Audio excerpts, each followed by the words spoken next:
মুফতি হারুন ইসরারি, আমি আপনার কাছে বিরতির আগে প্রশ্ন রেখেছিলাম যে আপনারা তো শাপলায় 13 দফা দাবি রেখেছিলেন, সেই দাবিতে আপনারা এখন স্টিক করছেন কিনা, এবং আমি কোট করেছিলাম মুফতি এনায়েতুল্লাহ আব্বাসীর কথা, যে তিনি 13 দফা দাবির জন্য সশস্ত্র বিপ্লবের কথা বলেছেন। আপনি কি তার সাথে একমত? আপনারা কি একাত্মভাবে এরকম দাবি রাখছেন কিনা?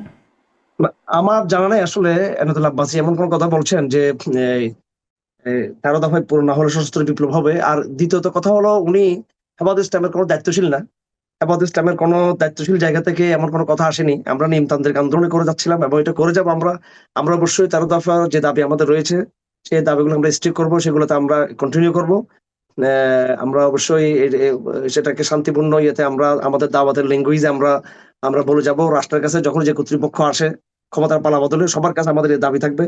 এবং সেটা শুধু রাজনৈতিক দাবি আকারে নয়, বরং সেটা একটা সোশ্যাল জাগরণ, রেনেসা হিসেবেও, জাগরণ হিসেবেও আমরা মানুষের মধ্যে এই চেতনা এবং ইসলামের স্পিরিট এবং এই কন্ডিশন গুলো আমরা তুলে ধরবো মানুষের কাছে। এটার সাথে কোনো কনস্পাইরেসি যুক্ত নেই, এটার সাথে কোনো পলিটিক্যাল ভিশন যুক্ত নেই। এটার সাথে পলিটিক্যাল ভিশনের বিষয়টা সম্পূর্ণ ভিন্ন। এটা টোটালি কিছু নিরীহ দাবি। এটা একদম বাংলাদেশের সেন্টিমেন্ট, এটা এখানকার পালস, এটা জনগণের পালস। এটা এটাকে কোনো ব্যক্তি বা গোষ্ঠীর কোনো ইয়ে না। আপনি জানেন, হেফাজত ইসলাম এই যখন মুভমেন্ট যখন শুরু হয়, তখন এখানে প্রত্যেক দলের প্রত্যেক পথের আপনাদের রনি ভাই বলেছিলেন যে জামাত ইসলামের সাথে ঐতিহ্যগতভাবে কওমিদের একটা কিছু আদর্শিক মতবিরোধ আছে। কিন্তু সেখানে আমাদের এই আন্দোলনে জামাত যদি থাকে, সেটা ওই হিসেবে ছিল। এখানে আওয়ামী লীগের লোকরাও ছিল, কিন্তু বিএনপির লোকরাও ছিল এখানে। দলীয় পরিচয় বাদ দিয়ে একজন মুসলিম পরিচয় হিসেবে বাংলাদেশের নাগরিকরা নিজেদের দলীয় পরিচয় চেয়েও তাদের মুসলিম পরিচয়কে তারা মনে করেন। সেই হিসেবে এখানে সব লেভেলের সব জায়গার লোকরা এখানে যুক্ত ছিলেন হেফাজত ইসলামের দাবিতে। এটা মাস পিপলের দাবি, জনগণের সেন্টিমেন্ট এটা। এটা আমি এবং এই এটা শান্তিপূর্ণ দাবি হবে প্রসঙ্গে এটাতে। যদি আপনার কাছে একটু জানতে চাই, যে আপনাদের এই দাবির ভেতরে কয়েকটি বিষয় আছে, যেমন ব্যক্তির স্বাধীনতার নামে সব বেহায়াপনা, অনাচার, ব্যভিচার, প্রকাশ্যে নারী পুরুষের অবাধ বিচরণ, আম, এই বিষয়টি উল্লেখ করা আছে, যেটা আপনার এবং মোমবাতি প্রজ্বলন সহ বিজাতীয় সংস্কৃতি অনুপ্রবেশ বন্ধ করা। আমি যদি আপনার কাছে প্রকাশ্যে নারী পুরুষের অবাধ বিচরণ সম্পর্কে জানতে চাই, তাহলে আপনি কি একটু বলবেন যে অবাধ বিচরণ বলতে আপনি কি বলছেন? যে যে ইউনিভার্সিটিতে ছেলেমেয়েরা নারী পুরুষ একসাথে পড়ালেখা করছে, সেটাকে কি আপনারা অবাধ বিচরণ হিসেবে ট্রিট করছেন, দেখছেন? দেখুন, আমাদের যে 13 দফা দাবি, এই দাবিগুলো হচ্ছে শরিয়া সমর্থিত যে দাবি। আমাদের জাতীয় যে পরিচয়, আমরা ভৌগোলিক একটা পরিচয় আমরা দিয়ে থাকি, বাংলাদেশি বা ভাষাভিত্তিক পরিচয় আমরা দিয়ে থাকি।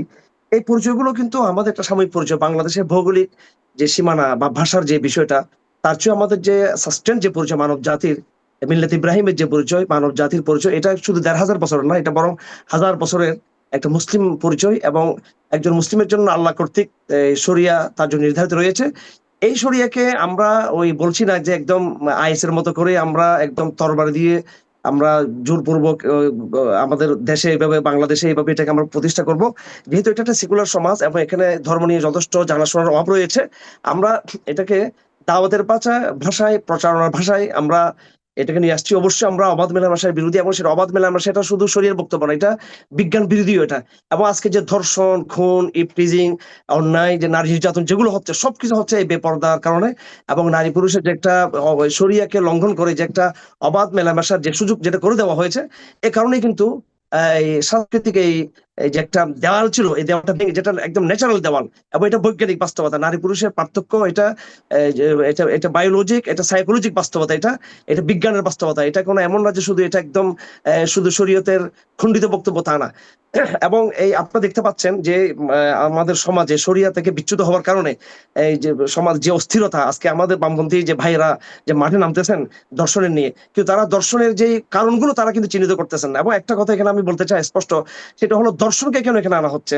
শব্দটা হচ্ছে র্যাপ, অর্থাৎ জোরপূর্বক দর্শনকে অন্যায় মনে করা হচ্ছে। জোরপূর্বক দর্শন ছাড়া কেউ যদি সম্মতির ভিত্তিতে যদি কেউ যদি এই, মেলামেশা করে, সেটাও কিন্তু শরিয়া কিন্তু সেটা অ্যালাউ করে না শরিয়া। এবং যে আপনি বলছেন যে শিক্ষার ব্যবস্থাটা, শিক্ষা দেখুন, হযরত আম্মা আয়েশা রাদিয়াল্লাহু তাআলা আনহা উনি কিন্তু আমাদের নারী জগতের মধ্যে অন্যতম একজন তিনি শিক্ষক ছিলেন।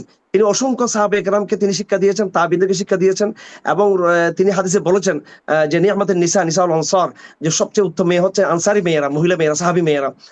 লাম ইয়ামনাহুল হায়া আন ইয়াতাফাক্কারা ফিদ্দীন, যে লজ্জা এবং শালীনতা বোধ তাদেরকে এলম শিখা থেকে তাদেরকে কি করে নাই, তাদেরকে দূরে সরিয়ে রাখেন। আপনি হাদিস কিতাব দেখুন, আমাদের কত মহিলা সাহাবী দেখবেন যারা হাদিস বর্ণনা করেছেন, তাদের মধ্যে আমরা সরিয়ে পেয়েছি, হাদিস পেয়েছি। এবং আমাদের পরিবারে আমার বোন, 2 বোন, তারা কিন্তু প্রিন্সিপাল, তারা একটা মহিলা মাদ্রাসা তারা পরিচালনা করেন। এবং বাংলাদেশে হাজার হাজার মহিলা মাদ্রাসা, লক্ষ লক্ষ ছাত্রী আমাদের রয়েছে যারা দাওরা পর্যন্ত যারা পড়তেছে এবং বিভিন্ন শ্রেণীতে তারা পড়তেছে, পর্দার মধ্যে পর্দাকে মেনটেন করে। এবং দেখুন, গাইনি ডাক্তার, আমাদের মহিলা লাগবে, ডাক্তারি বিদ্যাকে আমরা মহিলার জন্য মানা করি, কিন্তু আমরা ফ্রি ভ্যাকসিনটা মানা করি, যেখানে নারী পুরুষের মেলামেশার মাধ্যমে একটা শৃঙ্খলা নষ্ট হচ্ছে এবং এবং এটা থেকে গিয়ে পরবর্তীতে বিভিন্ন সামাজিক বেদি এবং নানা রকমের অরাজকতা তৈরি হচ্ছে। ওই জায়গাটা থেকে আমরা আমাদের অবজারভেশন দিয়ে থাকি।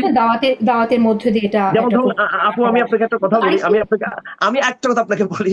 এখানে ধরুন আপনি এখানে এসেছেন, আমি আপনাকেও দাওয়াত দিব, এটা আমি স্পষ্ট দাওয়াত দিচ্ছি আমার পরিবারের সামনে। ধরুন আপনি একজন মুসলিম, আমি একজন মুসলিম, তাই আমার দায়িত্ব হলো আপনাকে বোন হিসেবে আপনাকে এটা স্মরণ করিয়ে দেওয়া। আমি এখন হজ করে আসছি, হজ দেওয়ার সময় আমি দেখলাম যে ওমরার ফ্লাইট গুলোতে কিন্তু আমাদের যারা ক্রুরা আছেন, বিমান ক্রুরা আছেন। আমি একটা কথা এখানে বলতে চাই, আমাদের চট্টগ্রামে আত্মীয় স্বজনদের পরিধি অনেক বড় এবং আমাদের সব আত্মীয় কিন্তু ওরা পর্দা করেন তা না। বিভিন্ন লাইনে বিভিন্ন সেক্টরে আমাদের আত্মীয় স্বজন রয়েছেন, আমরা তাদেরকে বলি, তাদেরকে দাওয়াত দিয়ে থাকি। আমি আপনাকে দাওয়াত দিব যে আপনি অন্তত কমপক্ষে আপনি এই চুলটা ঢাকতে হবে, এটা আমি মনে করি। তার জন্য কি আমি আপনাকে ফোর্স করতেছি না, বা আমি বলতেছি না যে আপনি আপনার বিরুদ্ধে আমি সশস্ত্র যুদ্ধ ঘোষণা করবো, আপনাকে আমি বোমা মেরে আপনাকে উড়িয়ে দিব, আপনি বাংলাদেশে আমি আপনাকে খুন, এটা তো আমি বলছি। আমি আপনাকে দাওয়াত দিচ্ছি যে আপনাকে একটা পর্দার মধ্যে থাকা উচিত, আপনাকে একটা শরিয়া মেনটেন করা উচিত। আপনাকে দেখুন, আমার ওয়াইফ, স্ত্রী আমার সাথে সৌদি আরবে ছিল, তিনি যখন নাকি ইয়েতে গিয়েছিলেন, সেখানে মহিলা পুলিশের সাথে কথা বলছেন। এরা মহিলা পুলিশ যারা মহিলা সেকশনে কাজ করতেছেন, তারা কিন্তু কমপ্লিট একেবারে নেকাব হেজাবের মধ্যে তারা কিন্তু রাষ্ট্রীয় দায়িত্ব তারা আদায় করতেছেন। এখন আপনিও সাংবাদিকতা করতেছেন, আপনি কিন্তু এটা নেকাব হেজাবের মধ্যে আপনি এটা করতে পারতেছেন। আপনি বৃহত্তর মহিলা কমিটি আপনি কাজ করতে পারেন।